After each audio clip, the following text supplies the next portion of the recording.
So here we have the gyro unit of the Mark VIII auto controls, which was a late war British autopilot used on late war Lancasters and other heavy bombers. It was actually a simplification of the Mark IV, and it only uses one gyroscope, which you can see here in the gyro unit. So here we have the gyroscope, which is air driven. And at the moment it is held rigid by this contraption here, which locks the gyroscope in place. When it receives air pressure, this will retract and will release the gyroscope. You see lots of levers and counterweights, etc. I just want to point out a few. You see there's this long spring here, which runs to a lever here, which actually runs this follow-up valve, and this valve is actually steering the pitch servo. It's actually an interesting double valve system, so to reduce the drag or resistance of this assembly as much as possible, there's actually a little pilot valve which basically uses no force at all to operate, and this pilot valve operates the main valve which sends air pressure to the pitch servo. Down here you see the roll servo assembly, and again you see there is levers and rods attaching to this valve down there, and that drives the pitch servo. So I'm now going to start it up by putting this lever to spin, and it will start making a noise, and you may be able to see that the gyroscope here is starting to spool up.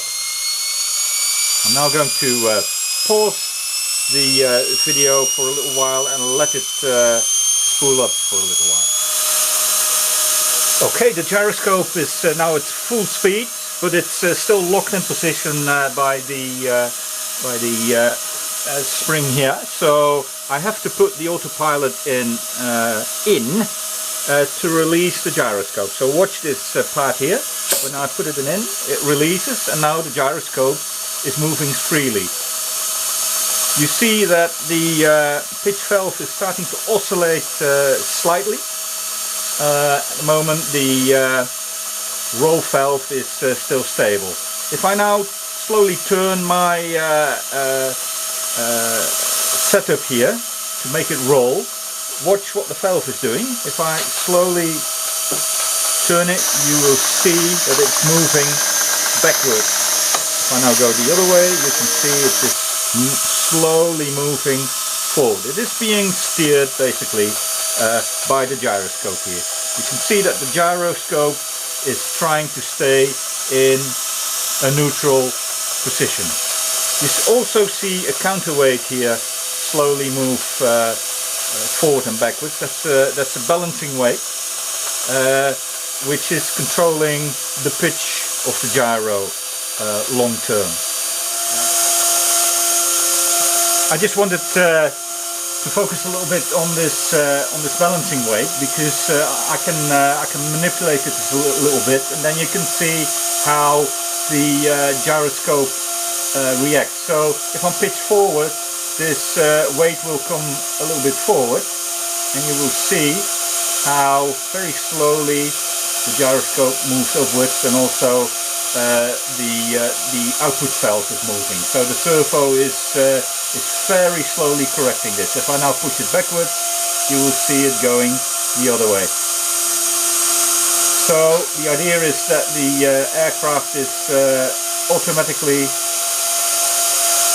being compensated, so the gyroscope will pick up any fast movements, but over a longer period this weight will keep the aircraft nicely and horizontal. If you want the aircraft to pitch up, to gain altitude for example, you can change the balance of this counterweight by turning the controller here.